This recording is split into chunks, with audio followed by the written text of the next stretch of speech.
Okay, welcome to Roger's That Podcast. Your hosts for today's podcast are Jake and Katerina. Today we have a great opportunity to interview Donovan, who is the principal of Danbury High School. Welcome, Mr. Donovan. Thank you for having me. I'm excited to be here. Our goal is to help our viewers learn more about potential jobs and careers in our community. We really appreciate you joining us. No problem. Thanks for having me. So the first part of questions are background and professional questions. So can you tell us a bit about yourself and where you're from? Originally from New York, where I went to school at Iona College in New Rochelle. Moved into the Danbury area around 1995. After graduating from Iona with a degree in criminal justice, I found that I truly had a passion for working with students. After spending some time as a tutor at Rogers Park, I spent time right out of college as a tutor and a substitute. For there, I went back and received a master's in education, where I started my career in Danbury, and probably 29 years ago, teaching fifth grade at the old Roberts Avenue School.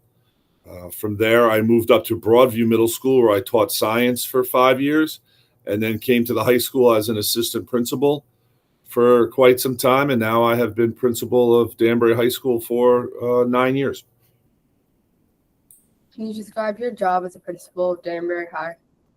Busy. There's a lot of moving parts that change every day. For example, today is, minus 2 degrees outside. So some of the rooms are having trouble getting up to a good temperature for heat. So we're working on what we're going to do with the city, either move teachers out of those classrooms, or hopefully the city can come here and fix that. So every day is a new adventure. It never stops. It's constantly going. It is a 24/7 job, with phones and emails and receiving notifications from parents. So it's kind of busy, but I wouldn't change it for anything. I love dealing with our students here. Trying to help them in any way we can and provide them the best education we can. Why'd you pick Danbury High School out of all the schools? Can you say it again? I'm sorry.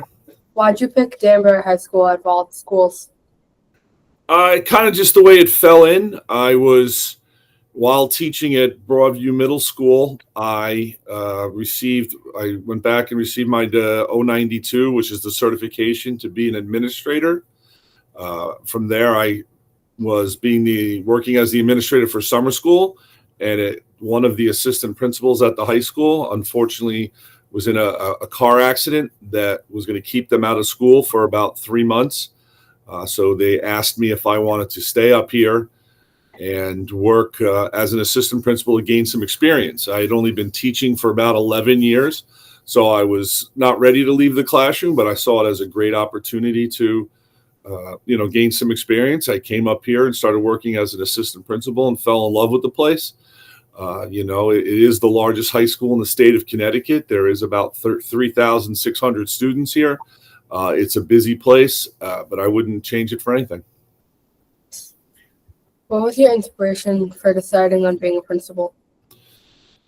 Trying to see where I could have the most impact on kids. I loved, now that I'm sitting in this chair, I do miss spending time with the students. I don't get to do it as much as I had in the past. I still believe one of the best jobs I ever had was a fifth grade teacher at Roberts Avenue, because you had 25 students that were yours for 6-7 hours a day, 180 days, and you got to make some great connections with those students, and you could have a real impact on their lives. So to me, that was one of the best jobs I had. But as a principal, I can kind of control what the teachers we put in front of our students, the atmosphere of the building, and try to make this the best experience for kids that we can.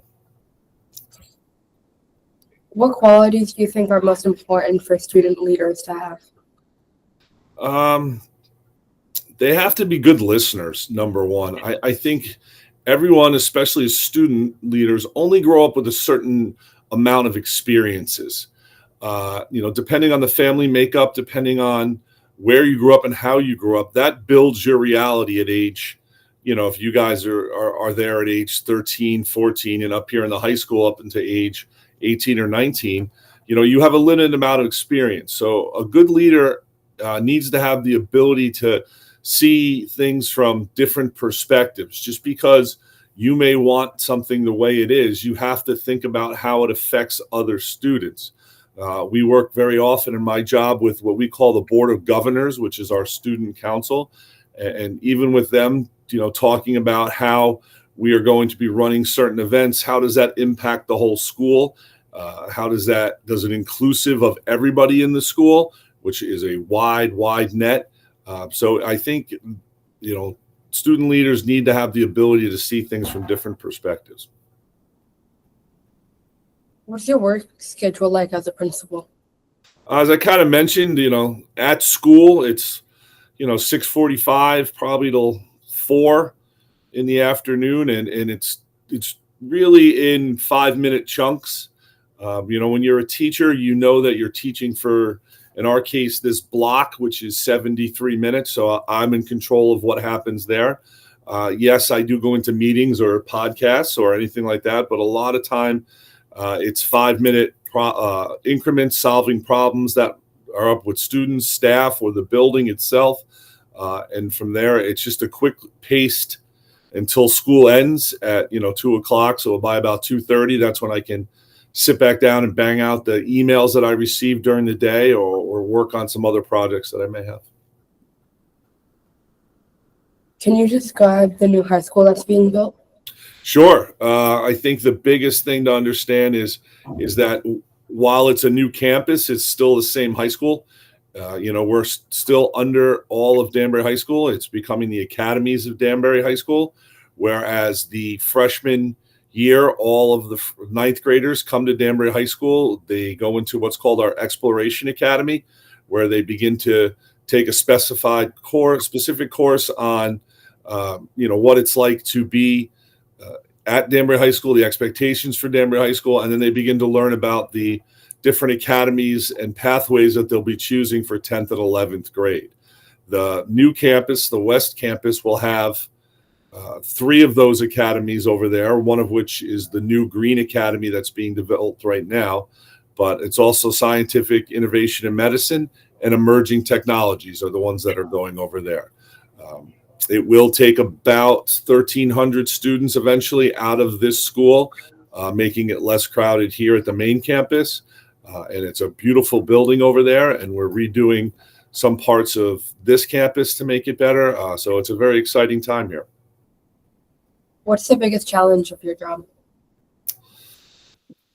The biggest challenge, I have to say, the size of this place. With, as I mentioned, 3,600 students, 280 teachers, and then, ancillary staff that make us probably about 400 or close to 400 staff members here on any given day. Is just a lot going on. It runs like a city. Our kids are awesome up here. They do a great job of getting to where they're supposed to be, and just being in the classes and doing their work and stuff like that. It's kind of amazing to watch. With the 6 minutes of passing time between the classes because of how crowded it is, but it's truly a fun place. What's the most rewarding part of your job? Every year there's ups and downs in a school year, but for me, probably the best part of this job, most rewarding part, is graduation. When you get to shake the hands of the students as they're walking off the stage, when they've received their diploma, to see the smiles, to congratulate them for all the hard work they've done at Danbury High School, wish them luck. It's kind of a special day for me. I like that day. Can you discuss some of the sports that students can get involved in at Danbury High School? My last check, I believe we have probably 25 sports teams here at Danbury High School. And if it's something that we do not have, we're always looking to expand if there's student interest. We try to provide as much extracurricular activities, whether it's band or anything like that, for our students. But we have a lot of freshmen teams, as well as JV and varsity, but I believe we're about 25 right now. What are some of the coolest activities, clubs, or events that high school students can get involved in? Oof, there's a bunch. Besides the sports, which everyone's kind of aware of, there's a ton of clubs up here. Everything from our ROTC drone club that races the drones around the building to our robotics team, which is always doing a kick butt job of getting themselves into nationals and winning tournaments. Those are just two quick examples. And then, you have the stuff that's been around for a while, which is our musicals that's put on in the spring. That is one heck of a production by our students. So there's a ton of stuff. We have a career fair for our ninth graders early on in September, so they can get involved in what happens, chess clubs. And if there's not a club here that and you'd like to start one, as long as you have an advisor and kids that want to do it, we'll try to help you start that club. What should eighth graders know about DHS that would better prepare them for high school? I just think the work up here, it starts to count. When you're in sixth grade, seventh grade, or eighth grade, the teachers are working very hard to teach you what you need for up here. And if you don't take advantage of it in middle school, when you get up here to the high school, you're going to have a very difficult time. For those students who are doing an excellent job at Rogers Park and receiving, 70s, 80s, or 90s in their grades, they're not going to have a problem at Danbury High School. It's going to be, this is good. Let's keep going. I'm going to challenge myself with honors courses or AP courses as I move through. But just those students who are not, producing or working hard at middle school, that's going to follow you up to the high school. And the problem being is if you do not pass a class at the high school, for example, English 1, which is our ninth grade English, then you cannot graduate from Danbury High School. And our middle school kids don't kind of understand that part of it. And then you have to either take it through what we call credit recovery or in summer school. What advice would you give to a middle schooler who is nervous about starting high school? You made the transition from fifth grade, an elementary school that was smaller than Rogers Park, and you got into Rogers Park. You were probably nervous when you got there. It's the same thing coming up to the high school. We will have orientation days where you can come walk around in August and get to it. The number one thing I would tell students is get involved. Don't just come to Danbury High School from 7:20 to 2 o'clock every day and then leave. Be involved in those clubs that we talked about, sports, the musicals, the band, whichever you want to do, become part of it, and it makes life at Danbury High School even better. So now it's some middle school questions. Sure. What was middle school like for you, and what are some of your favorite middle school memories? Middle school is an interesting time for anybody. As I mentioned, I taught seventh grade at Broadview, so I saw it from as I went there, and as I was there as a teacher, and growing up my own as a student. It was an interesting time. It was a long time ago, so I don't remember much. The middle school that I went to was very small, and I just remember it being a pretty positive experience where I started getting involved in school sports. I started getting involved in clubs and organizations, and it started to mold who I was as a student to go forward. So it was a very positive time. I don't remember too many of my elementary teachers, but I remember more of my middle school teachers, and especially those that had the impact on me, and gave me the tools I needed to go on to high school. They were a good group of people. What did you want to be growing up as you were in middle school? I always thought I was going to be a police officer. I thought I was going to be a more federal agent, FBI, DEA type agent. I went to college for that. I graduated with a degree in criminal justice. Was going to go that way. I was, started my master's degree towards that. And once I was doing that, I started substitute teaching just to try to make some money. and fell in love with teaching. And from there, I just completely switched over, and that's one of the reasons why we are going to have our career academies at Danbury High School, because you all are doing these podcasts because you obviously have a passion for what you're doing, and we have a pathway for that up at the high school. But there may be some students who think they want to do this, get involved with it, and realize I don't want to do it.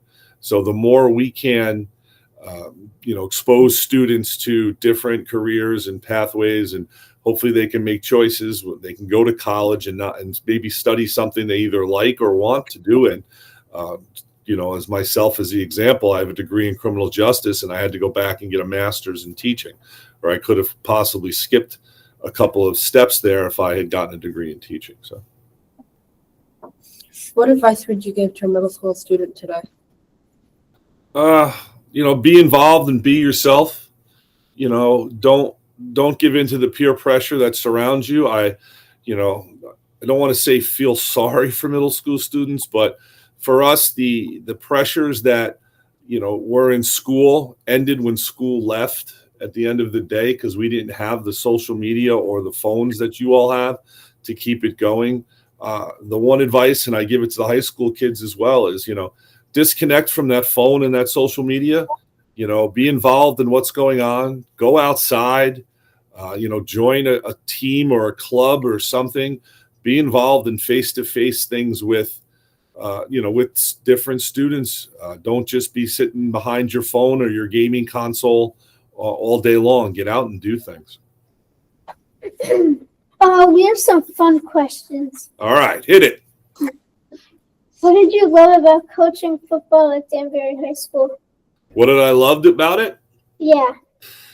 Interaction with the kids. It's great to see, old players. We go to the games now on Friday nights, and the old players come back because they live here, and now some of them have, kids that go here. To see them and to watch the way they've grown up. I love the sport of football, but it was more about the connections you made with the kids, because you're spending 2.5 hours out there every day for, 4 years, pretty much, if they played freshman, sophomore, junior, and senior year. So you really got to know kids and their families, and those connections were what I valued the most. What's your favorite NFL team? Sadly at this point, and I've grown it, it's the New York Giants, but I am not happy with them right now. I can never give up the ship and, switch to a different team, but I'm not happy with the way my Giants are doing things right now. What's your favorite place to visit or go in Danbury? There's quite a few. The number one, I can't do it too often, but Minas Carnes, to get the food and steak and stuff there. Oh man, I love that place. But it's not super healthy for a gentleman my age to be hitting that place up 2 times a week. So I have to do that. But I love Minas Carnes as a restaurant. We love hitting up the hockey games and things like that. Just going down to watch them play is always a fun thing to do, to get out and do something. What's your favorite thing about Danbury? It's got to be the people. I've made some great connections here. My wife, Jennifer, who is a teacher over at Broadview Middle School, she grew up here. I did not, but it's just the community itself. We've made some great friends. My sons went to Danbury High School. So all the parents and other families we've met, it's just a great place for kids to grow up. What are some of your hobbies outside of school? Hobbies? I don't know if I really have them. Work takes up a lot of my time. I have 2 sons that play college football. So that takes up a lot of our time in the fall, traveling to watch them. I do enjoy going to sporting events, like I said, and even anything out, concerts or things like that. So I'd say, if that's a hobby, that would be a fun, would be to travel around and go to different, events around. It's kind of what we like to do. What's your favorite color? Blue, but definitely like a Tar Heel, North Carolina blue, the light blue color. What's your favorite food? Anything, as you can see by the size of me sitting in this chair. No, my favorite food is probably pizza. I go with a little tomato and onion and pepperoni on that. I could get that from, there's multiple places in Danbury that make a good one. So pizza is probably my favorite food. I could eat that all the time. Vacation spot? We usually end up going down to Delaware, to the beaches, whether it's Rehoboth or Bethany Beach or Lewes. In there, they have an interesting state park down there where you can actually drive your car onto the beach, which I enjoy to do because it makes life a little better when you actually have your car right next to you, so you don't have to unload everything and carry it. And to be on that beach, you have to do what's called surf casting, which is a type of fishing. And I really do like to fish, so it's the best of both worlds for me. So probably Lewes, Delaware. A Dunkin' or Starbucks? Dunkin'. I don't have the money to go to Starbucks. Are you a morning or night person? This job forces morning, but I prefer night. But the morning comes up quick here. Yeah. Finally, what advice would you give to a middle school student that might want to be a principal when they get older? You have to make sure that you have the ability to listen to people, and the understanding, as I mentioned about student leaders, is to where people are coming from. It took me a little while to realize that parents are sending us their students, and it's our job to try to do the best we can with those students in the situations we have. So if you want to be a principal, you have to be flexible in what happens. You have to be a good listener, and you have to have a tremendous amount of patience. That concludes our discussion with Mr. Dan Donovan. We truly appreciate you spending time with us today to tell us a little bit about yourself and your profession. Well, thank you for having me. I really appreciate it. I look forward to seeing you in a couple of years up at the high school working in our broadcasting pathway, which will, have a podcast part to it. And, you have a nice setup there, but you should take a trip up here someday and you can see our setup. It's pretty nice too. But thank you very much for having me. Thank you for tuning into another great episode of Rogers That. See you next time. Great job, you guys. Bye.